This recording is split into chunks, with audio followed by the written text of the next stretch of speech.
함께 나눌 말씀은 여호수아 6장 15절에서 19절 말씀입니다. 여호수아 6장 15절에서 19절까지 말씀 제가 봉독하도록 하겠습니다. 여러분이 가지고 계신 성경은 구약 327페이지, 제가 가진 성경은 327페이지에 있습니다. 여호수아서 6장 15절부터 19절, 우리 학생들도 가지고 있는 성경책을 펴주시기 바랍니다. 창세기, 출애굽기, 레위기, 민수기, 신명기 넘어가서 여호수아 제가 읽습니다. 일곱째 날 새벽에 그들이 일찍이 일어나서 전과 같은 방식으로 그 성을 7번 도니 그 성을 7번 돌기는 그날뿐이었더라.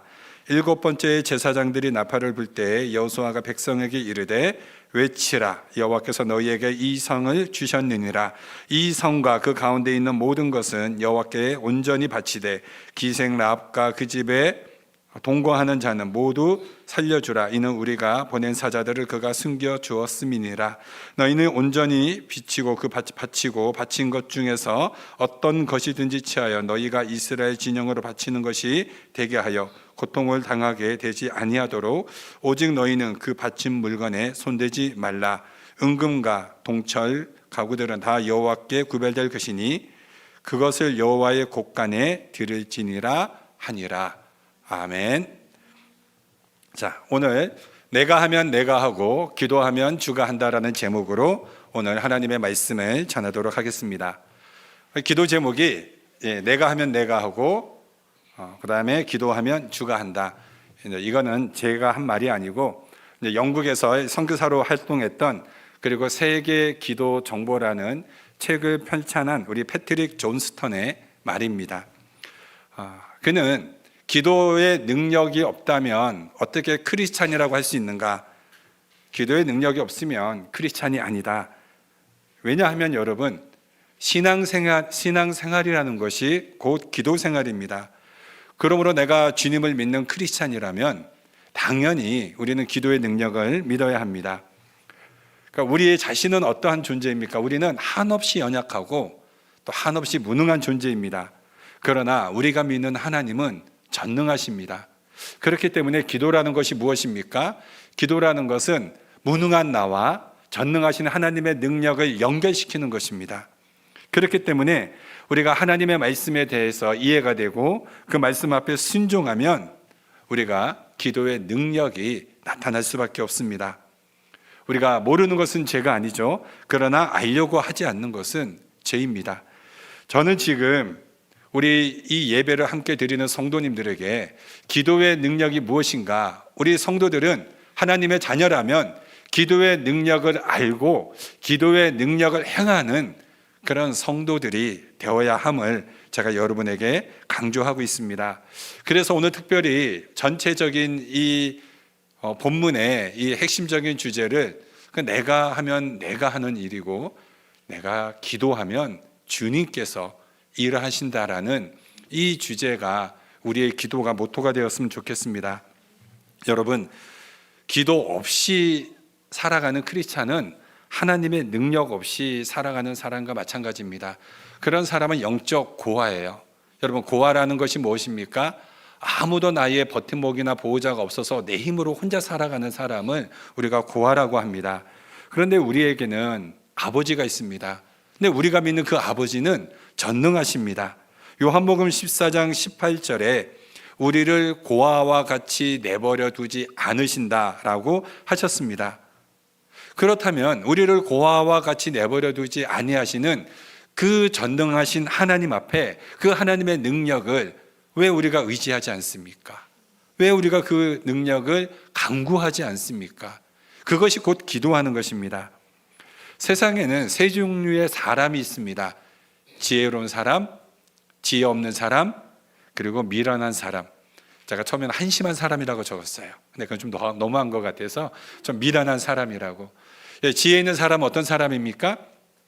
시작부터 기도로 준비하는 사람입니다. 기도로 준비해서 하나님이 하시는 일을 경험을 합니다. 그래서 마지막엔 감사 기도로 마치는 그러한 사람이죠. 저는 우리 모든 성도들이 이 지혜로운 사람이 되었으면 좋겠습니다. 기도를 통하여 여러분이 하시는 모든 일에 하나님의 능력이 나타나는 삶을 체험받기를 원합니다. 두 번째로 여러분, 기도 없는 사람은 어떤 사람입니까? 그러니까 지혜 없는 사람. 이 사람은 처음에는 자기 힘으로 하는 사람입니다. 자기 힘으로 온 힘을 다 씁니다. 시간도 쓰고 물질도 쓰고 모든 거 다 하다가 안 되면 마지막에 기도합니다. 그러니까 마지막에 기도하면 그래도 수습은 됩니다. 기도하니까 그 문제를 해결해 주시지만 시간 허비하고 물질 허비하고 나의 모든 에너지 허비하는 그런 안타까운 모습인데, 의외로 많은 분들이 이 지혜 없는 사람처럼 그렇게 기도하는 경우가 많습니다. 그 미련한 사람은 어떤 사람입니까? 처음부터 내 힘으로 시작을 해서 마칠 때까지 내 힘으로. 그래서 그 인생이 고달프고 마지막에는 망하는 인생으로 살아갑니다. 맨날 우리는 근심, 걱정, 염려하는 사람을 참으로 많이 만납니다.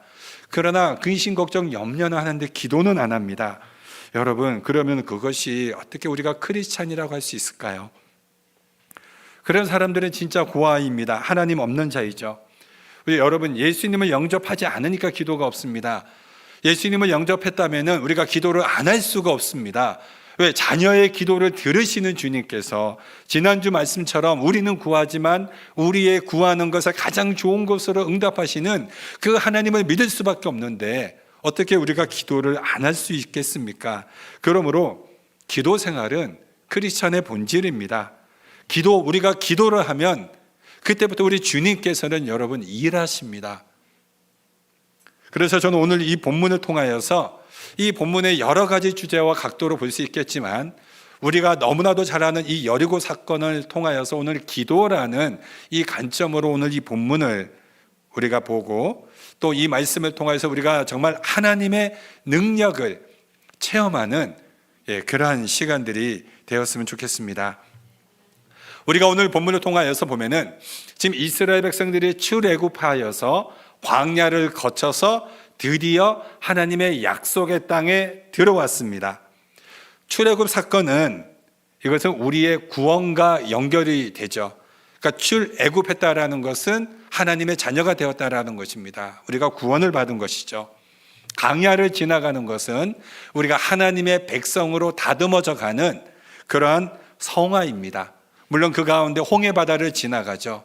홍해바다를 지나간다는 것은 구원받은 우리가 영적으로 세례를 받는 것을 뜻하고 있습니다. 그리고 우리 이제 드디어 이 요단강을 넘어서 가나안 땅에 들어갔을 때 이 가나안 땅은 하나님의 자녀들에게 주는 하나님의 약속의 땅입니다. 이 땅은 우리가 노력해서 애써서 얻는 땅이 아니라 하나님께서 선물로 주어지는 땅입니다.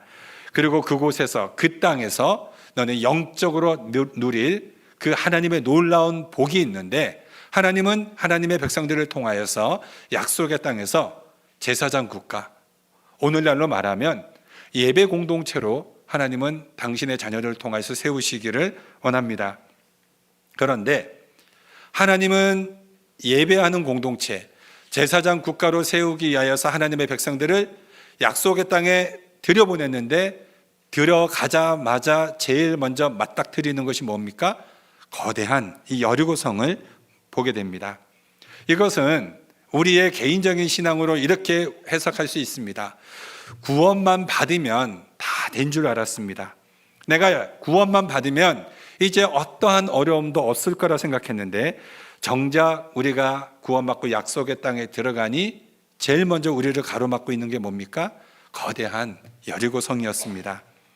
이 여리고성이 우리에게 주는 의미는 구원은 받았지만 하나님의 백성들이 약속의 땅에서 축복을 누리지 못하도록 방해를 하는 그런 이 거대한 여리고가 있다라는 겁니다. 이 여리고성은 영국의 고고학자인 가이스탕이 1921년도에 이 여리고성을 이제 발견을 하게 됩니다. 그래서 이 고고학으로 발굴을 했더니 이 여리고성은 거대한 이중 성벽으로 만들어져 있는 것을 알게 됩니다. 지금으로부터 기원전 8,000년 전에 이미 이 여리고성이 만들어졌고 단 한 번도 정복되지 않은 그 성이라는 것을 우리가 알 수 있습니다. 그런데 이 거대한 여리고성이 예수 믿는 우리 안에 다 있다라는 겁니다. 이것이 내 인생의 발목을 잡습니다. 이것이 하나님 안에서 참된 기쁨과 참된 행복과 참된 평안을 누리지 못하도록 이 여리고성이 우리 안에서 하나님의 은혜를 가로막고 있는 장애물이 되고 있습니다. 어렸을 때 받았던 상처, 이런 상처들이 트라우마로 남아서 나를 짓누르고 있습니다. 어떤 사람에게는 돈이 거대한 여리고가 되어서 하나님 앞에 나아가는 것을 가로막고 있습니다. 어떤 사람에게는 불안과 염려가 그 사람의 여리고성입니다. 이것이 예수 그리스도 앞에 나아가는 것을 가로막고 있습니다. 그러므로 성도 여러분, 우리는 이것을 무너뜨려야 합니다. 그런데 여리고성을 무너뜨리는 방법이 굉장히 독특합니다. 하나님은 하루에 한 번씩 그 성을 돌라고 하십니다. 그리고 7일째 되는 날 마지막 그 성을 7번 돌고 그리고 이제 고함을 외치라고 말을 하고 있죠. 우리 중고등부 학생들 제 설교가 잘 이해가 됩니까?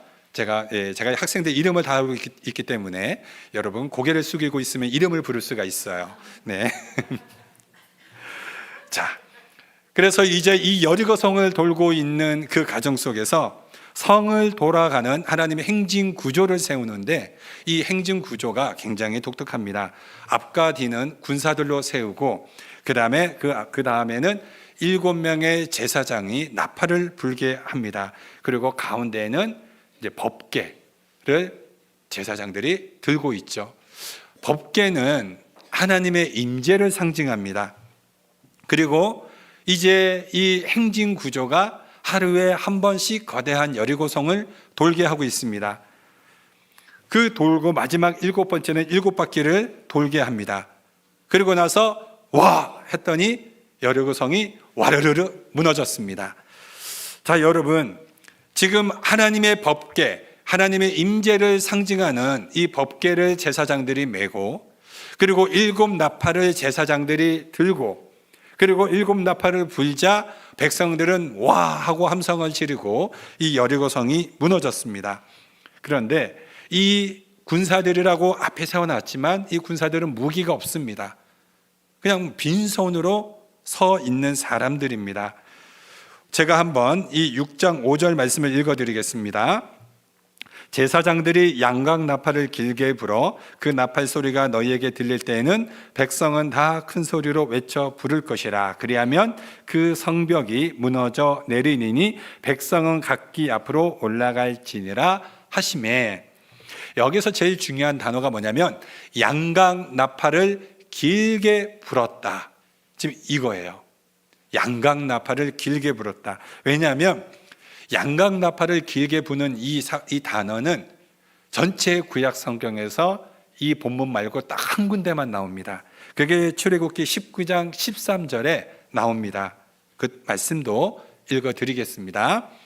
그런 자에게는 손을 대지 말며 돌로 쳐 죽이거나 화살로 쏘아 죽여야 하리니 짐승이나 사람을 막론하고 살아남지 못하리라 하고 나팔을 길게 불거든 산 앞에 이를 것이니라 하라.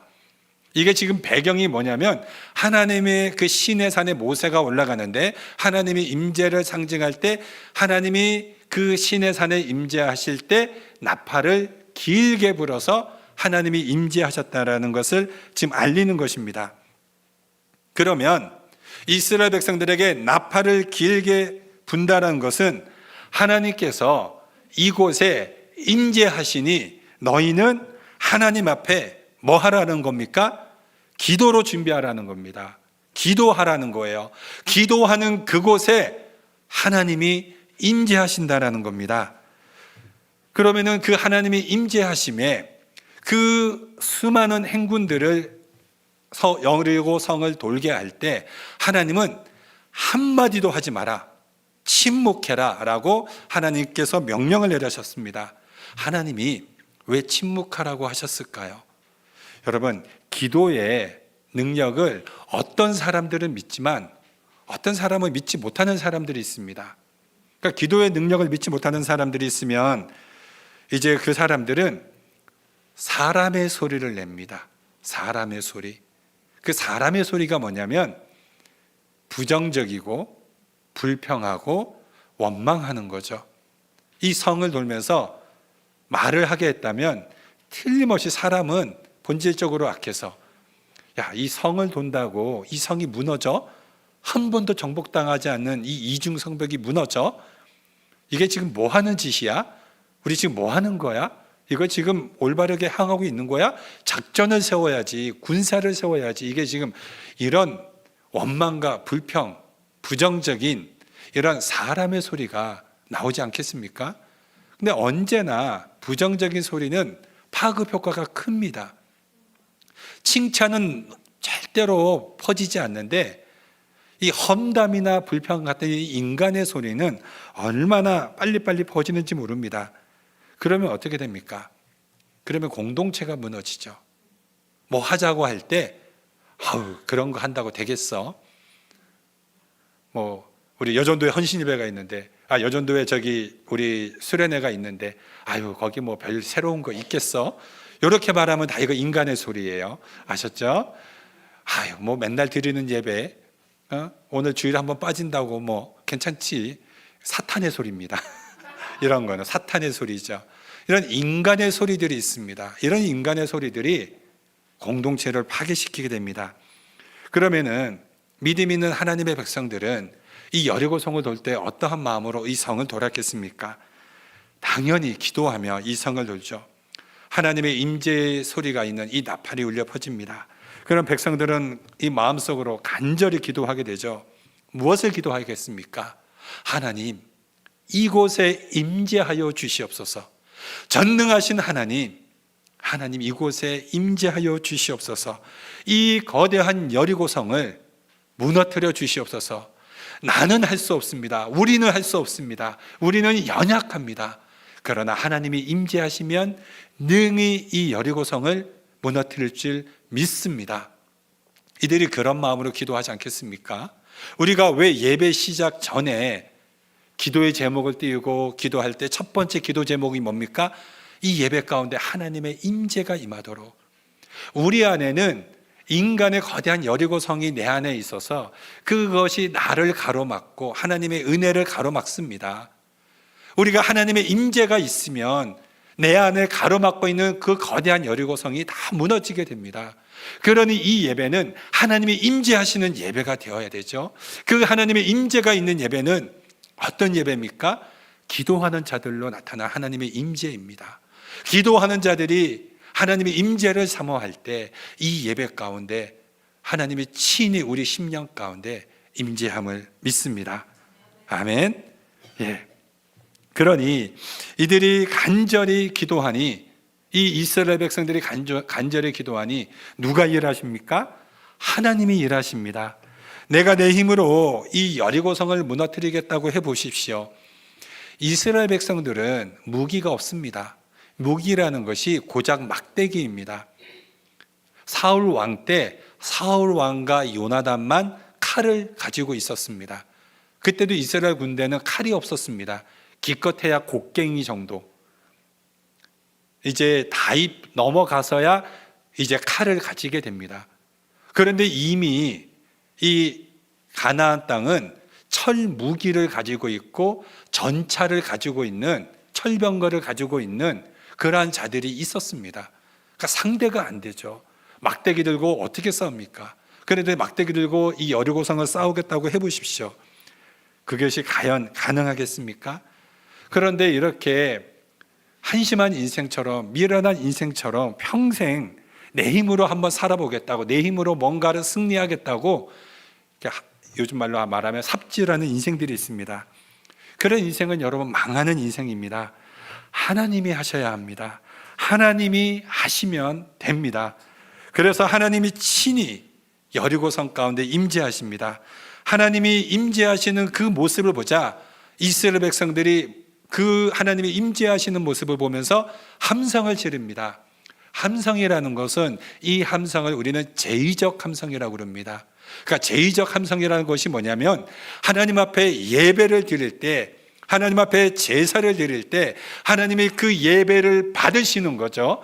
여리고성이 하나님의 제물이 되는 겁니다. 하나님이 친히 여리고성 가운데 제물로 임재하실 때 하나님의 임재하심을 보면서 하나님, 우리 가운데 이 예배를 받아 주시옵소서, 이 제물을 받아 주시옵소서, 우리가 하나님 앞에 온전한 예배자로 하나님 앞에 섭니다 하는 그 함성입니다. 그 함성으로 하나님의 임재를 찬양하고 하나님이 친히 여리고성 가운데 그 모든 그 성을 하나님께서 허물어 버리시는 거죠. 이것은 자신들의 기도를 하나님께 감사로 올려드리는 이 제의적 함성입니다. 그리고 하나님이 임재하심에 그 거대한 여리고성이 무너지는 거죠. 사랑하는 성도 여러분, 그리고 우리 정말 사랑하는 우리 중고등부 학생 여러분, 우리가 하루하루가 예배입니다. 오늘만 우리가 사실은 이 주일 예배가 아니라 우리는 월화수목금토를 주일같이 드리는 일상의 예배고, 오늘 이 거룩한 주일은 하나님의 앞에 약속되어진 공예배입니다. 그러니까 하루하루는 우리 매일 예배처럼 살고 하나님 앞에 예배 드리는 모습처럼 학생들 공부하고, 공부하는 것도 예배거든요. 그러니까 열심히 공부하세요. 그것도 하나님 앞에 아름다운 예배입니다. 우리가 이렇게 매일매일 예배와 같은 이 삶을 삽니다. 그런데 여러분, 그것은 우리가 이 예배를 한다고 했을 때 그 시작을 뭐로 하는 겁니까? 기도로 시작해서 기도로 끝내는 인생, 이렇게 살아가는 인생이 지혜롭습니다. 이것이 지혜로운 인생이에요. 오늘 하루 우리가 살아가는데 얼마나 수많은 일들이 내 앞에 닥칠지 모릅니다.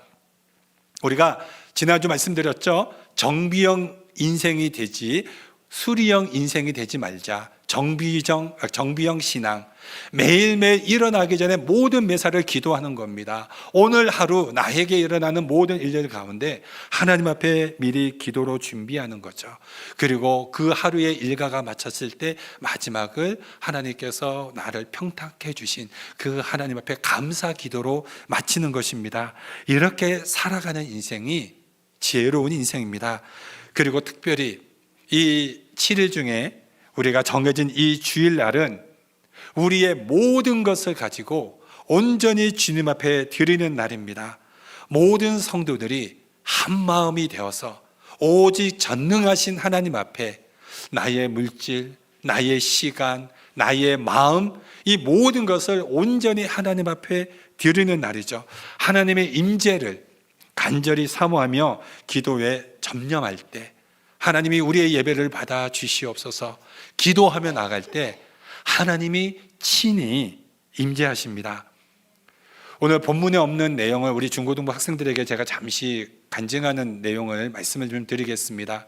제가 24살 때의 중고등부 학생들 전도사로 이렇게 사역을 할 때 처음 이제 부임해서 우리 중고등부 학생들을 가르치는데, 성경을 가르치니까 학생들이 멍해서 전도사님 무슨 말씀하세요? 무슨 말씀하세요? 도대체 알아들을 수가 없습니다 하는 거예요.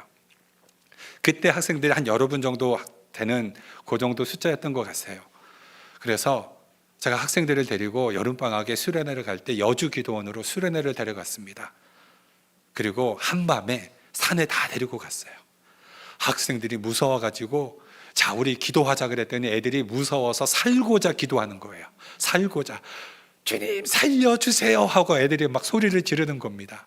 정말 그렇게 기도를 하는 거예요. 그 다음에 다 불러 모아가지고 손을 붙잡고 우리가 주여 삼창하고 기도하자 그랬더니 학생들이 막 기도하기 시작하는데 나중에 두려움은 다 사라지고 그 산속에서 아이들이 기도하다가 찬양을 드리는 거예요.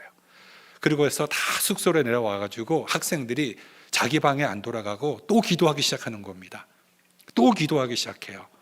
그 다음에 제일 놀라운 사건이 뭐였냐, 성경을 가르치는데 학생들이 그걸 다 받아들이는 겁니다. 이 애가 막 돌아가면서 하나님의 말씀이 너무 재밌대요. 그러더니 갑자기 주일날 친구들이 전도하기 시작합니다. 친구들이 전도하고 막 애들을 데리고 와요.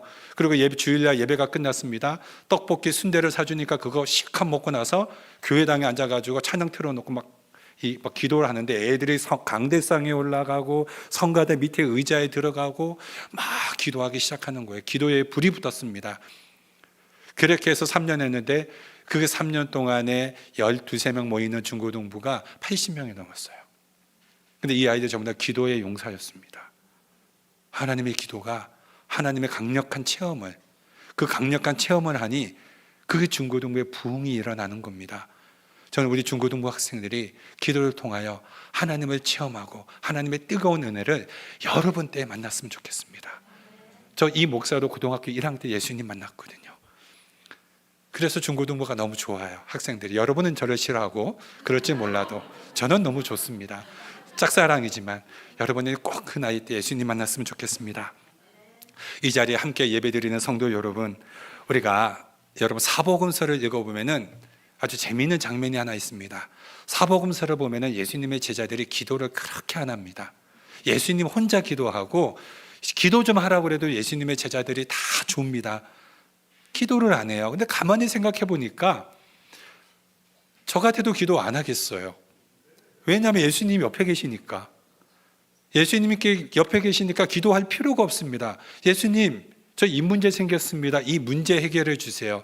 부탁하면 예수님이 다 들어주셨거든요.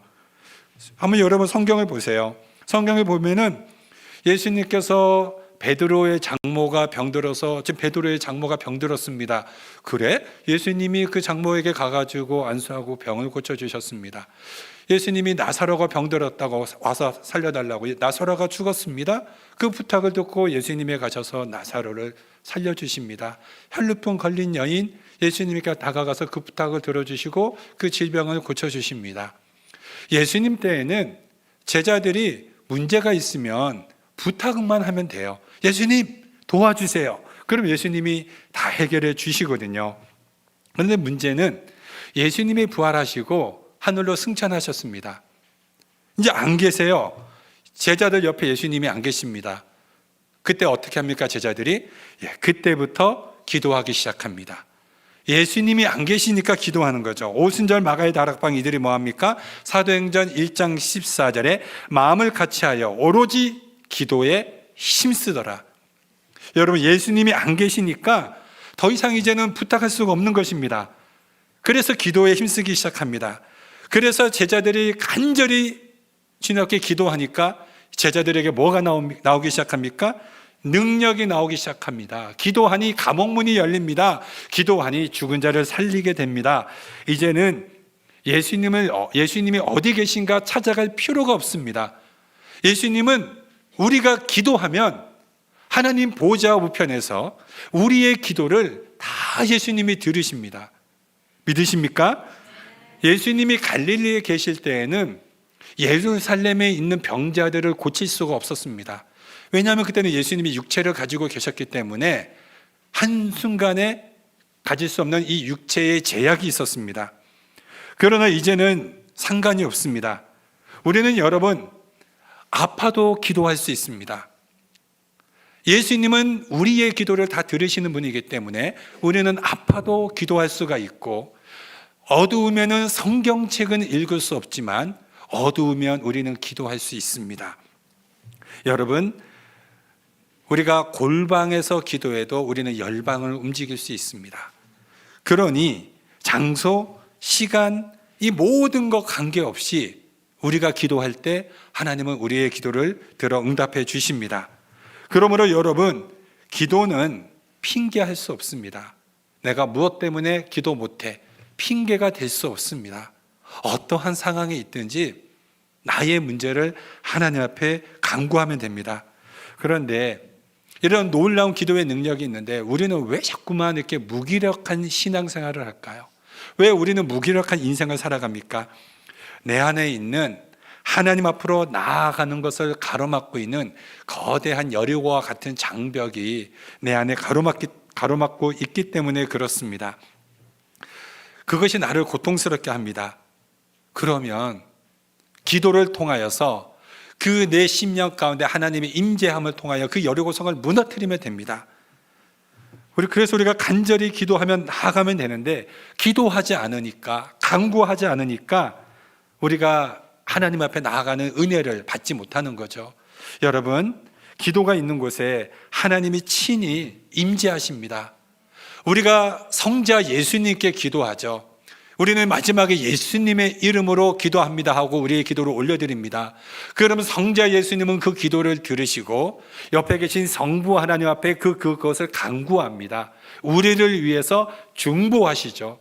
그러면은 성부 하나님은 그 중보를 들으시고 성령 하나님 앞에 이것을 이루게 하십니다. 그러면 성령 하나님은 친히 우리의 삶에 그것을 응답으로 역사해 주십니다. 하나님의 자녀가 기도하면 이렇게 삼위일체 하나님께서 우리의 기도를 통해서 역사하십니다. 그렇다면 여러분, 우리는 기도해야 되지 않겠습니까? 그런데 우리 안에 어떤 완벽주의적인 신앙을 가지신 분들이 계시는 것 같아요. 꼭 기도합시다 그러면은 어떤 사람들은 구하여도 받지 못하는 것은 정욕으로 쓰려고 잘못 구하는 것이요. 그러니까 이런 문구 하나 딱 끄집어내고 내가 하나님께 올바로 기도해야 되는데 혹시 정욕으로 쓰려고 내가 잘못 구하는 그런 기도가 되지 않을까, 이런 염려 때문에 아예 기도에 입을 막아버립니다. 여러분, 성경을 보세요. 잘못 구하면 안 주십니다. 그러니까 염려하지 마세요. 잘못 구하면 안 주십니다. 그러니까 아무 걱정하지 말고 기도하시기 바랍니다. 잘못된 것도 열심히 기도해 봐야 이거 내가 잘못 구했구나 하고 알게 되는 겁니다. 기도를 안 하니까 잘못된 건지 아니면 이걸 들으시는 기도인지를 모르는 거예요. 기도해 보면 압니다. 기도를 자꾸 하다 보면은 무엇을 하나님이 기뻐하시는 기도고 무엇이 잘못된 기도인지 성령 하나님께서 내 안에서 알려주십니다. 그렇기 때문에 성령님은 우리의 연약함을 도우신다고 했습니다. 아까도 말씀드렸듯이 우리가 기도할 때 성부 하나님은 중보하시고 성부 하나님은 응답하시고 성령 하나님은 우리의 기도를 조정하십니다. 잘못된 것들은 바르게 기도할 수 있도록 성령 하나님이 그 기도를 조정해 가십니다.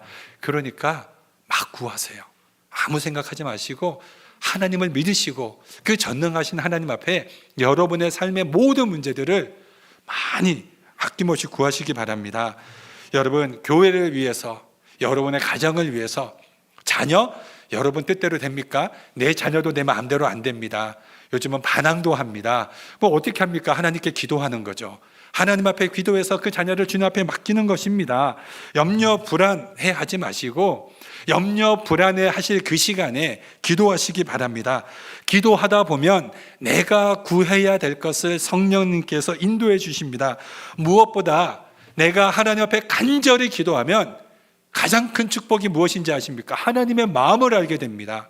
하나님의 뜻을 알게 돼요. 그러면 그 뜻을 알고 내가 그 뜻 앞에 하나님 앞에 순종하면서 내가 그 하나님의 뜻을 이루는 데 쓰임받는 도구가 되게 하여 주시옵소서. 그렇게 기도하는 그 자에게, 순종하려고 하는 그 자에게 하나님이 감동을 주시고 그 뜻을 이룰 수 있도록 능력을 허락하십니다.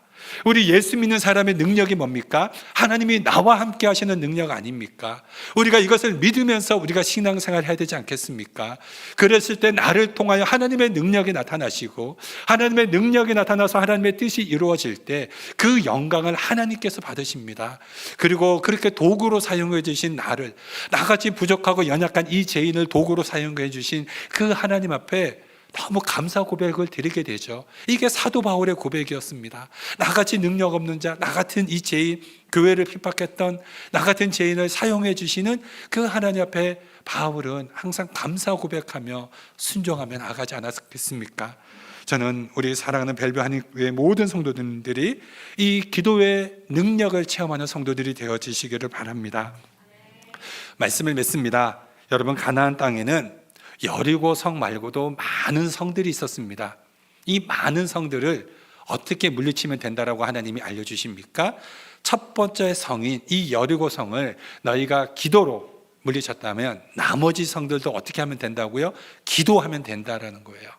우리 인생에 하나님 앞에 나아가려고 할 때 순간순간 나를 가로막고 있는 장애물들이 발생합니다. 무엇으로 이길 수 있다고요?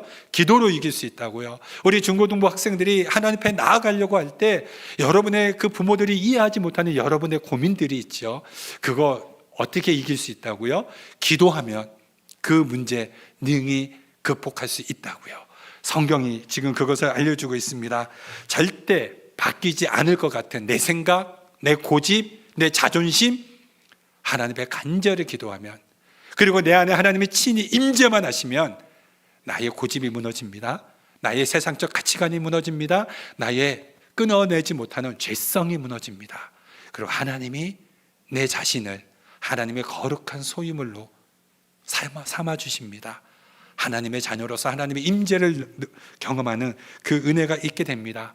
우리 벨뷰하는 장로교의 모든 성도께서 이렇게 강력한 기도의 무기를 사용하여서 하나님의 능력을 체험하며 살아가는 성도들 되시기를 주님의 이름으로 축원드립니다. 기도하겠습니다.